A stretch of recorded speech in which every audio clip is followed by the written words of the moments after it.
you very much, Madam Deputy Speaker, for calling this debate, and can I commend the way in which the member for Northampton South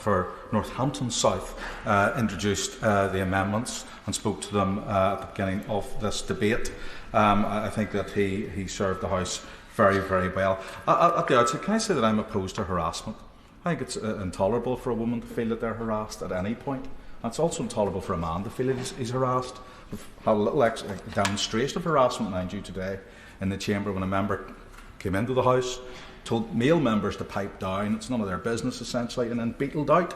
That's actually harassment in any definition of harassment, and it's wrong and should be called out and named as such. I think this is a good debate. It's important that we have this debate. It's what this chamber is for, and we should not be afraid of combative ideas. But for members just to be told to pipe down because they're male is really not an argument at all that should be entertained in this place. So harassment should be called out, and we should not be afraid of that. And I object to harassment of women when they go into abortion clinics, if that is their free choice and wish to do it. I'm not advocating that at any point. But at the same time, harassment cuts both ways. It's important that a person wishes to pray, if a person wishes to express their identity, if a person wishes to make points that are fair and free and do so in a non-combative way, they should be encouraged to do that. Indeed, I refer to the Home Office 2018 review, where they actually identified that a lot of protests in the United Kingdom and some of the places identified were simply praying, sometimes displaying banners, and sometimes distributing literature. Now, is there proportionate response to that to bring in a law that essentially says you cannot pray silently in public? I'm going to make the point, and then I will give way, that you cannot pray silently in public, because that seems to be what the government is saying today. We're all aware of the Bible story about Daniel daring to pray and being put into jail. Of course, I'll give way to the Minister. Clarity, the government isn't saying anything on this matter. It's a free vote. There is no government position on the buffer zone amendment. I look forward to the Minister being with me in the alternative island this evening. I really look forward to that. The fact of the matter is, whenever we walk into this Palace of Westminster, we walk under a massive portrait by Benjamin West of Moses. We walk through St Stephen's. What is St Stephen's? St Stephen's is a church. We walk over the catacombs, which underneath is another church. And we come into this place, and we're debating a piece of legislation, which, in the mother of parliaments, can you think of it?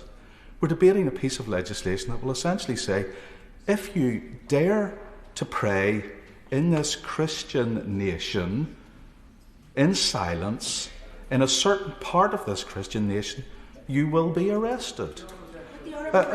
You will be arrested. I want to make the point, and I will give way later on. You will be arrested for doing that.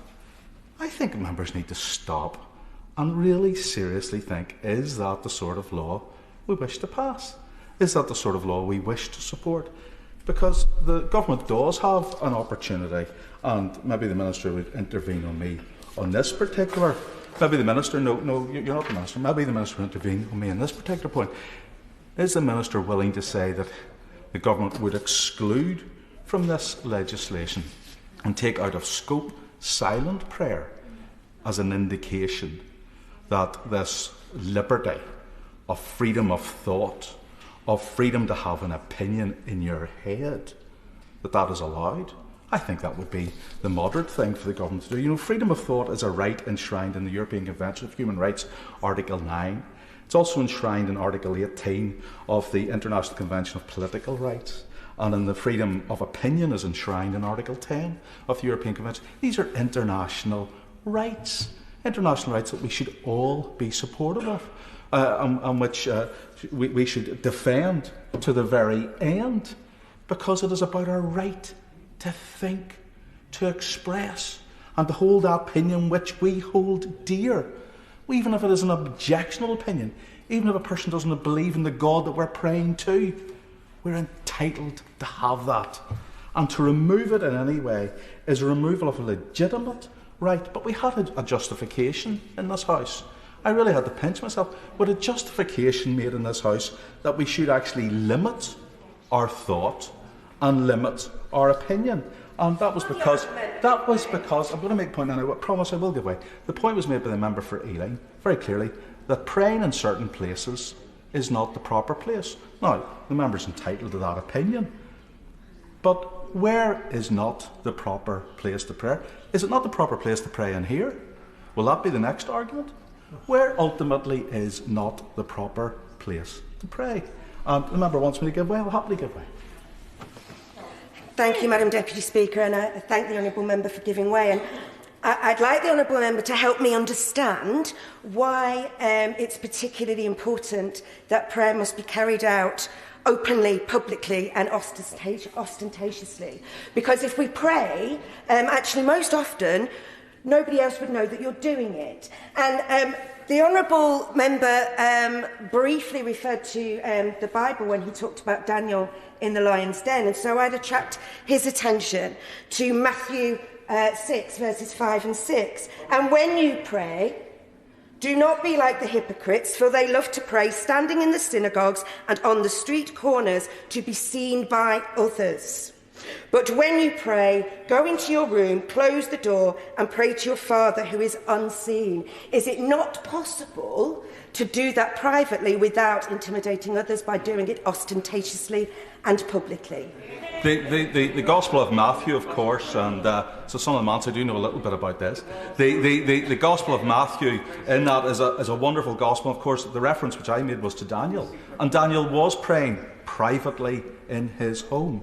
He wasn't, and I did not talk about ostentatious public prayer. Maybe the members should have used their ears and listened to the point I made to the government was about silent prayer, freedom of thought in your head, not freedom of expression outward. I was making that particular point. So if the member had listened, she would have actually got the answer to that particular point that I was making in a moment.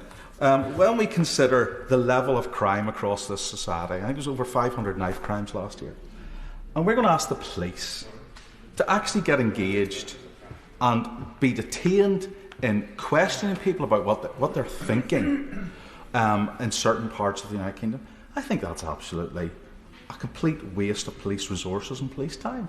And it should not be done. Whenever members will stand up in this House, no doubt, in the future and demand more police action, I think that should be pointed out to them. Well, you know, if we're going to constrain the police into this section and say they must chase after people silently thinking things, or silently worshipping, or silently praying, that is a waste, a complete and total waste of police resources. In Northern Ireland, we brought in a safe access zone law, and indeed that law, whilst I don't like that law, and it was in the Northern Ireland Assembly when I'm a member of this House, but it brought in a piece of legislation which said that there must be there must not be unnecessary or disproportionate response by the police. Unfortunately, what we're doing in this House is bringing in disproportionate actions by the police, and we should be moving away from it. Northern Ireland's law, for example, gives police the right to use discretion and to take steps to calm a protest as opposed to stop a protest. And the other point the legislation does, it says that the Department of Health must maintain and regularly publish a list of all potential premises where clinics could be taking place, so as people are aware of where they are, and that they can't be, for example, caught out by maybe wearing a t-shirt or a badge or driving a car through an area with a bumper sticker on it that might give someone offence. And of course I will give way. Well, thank the honourable gentleman for giving way, because I feel the point that he's just made is incredibly important for the circumstance that I was talking about previously. The lady who was arrested in Birmingham, and the police arrived to interrogate and subsequently arrest her. Given the other crimes that were going on in Birmingham at that time, it's important to see that the police clearly determined that the most important thing they had to do at this particular time was not deal with knife crime or people who were stealing tools out of other people's vans to stop their way of living, but to go and arrest and interrogate a woman who was silently praying outside a clinic that was closed. Surely that shows a sense of complete disproportionality on the part of the police. Order. It's quite important that interventions are short, because I know the honourable gentleman will want to be coming to the conclusion of his remarks now, as he's been 10 minutes. Ian Paisley. I do agree with the point, and I will conclude this, I do agree with the point that the members made in the intervention, that the arrest of Isabel Vaughan Spruce was atrocious. It sent out a terrible message. It sent out a terrible message to women. It sent out a terrible message to anyone who wishes to engage in silent prayer in this nation. And I'm glad that that conviction, or that attempt for a conviction, was overturned by the court and was thrown out. It's unfortunate that today, again, she has been arrested by another police officer saying, "What are you thinking? What are you praying?" That is wrong, and we need to stand up against that sort of harassment also.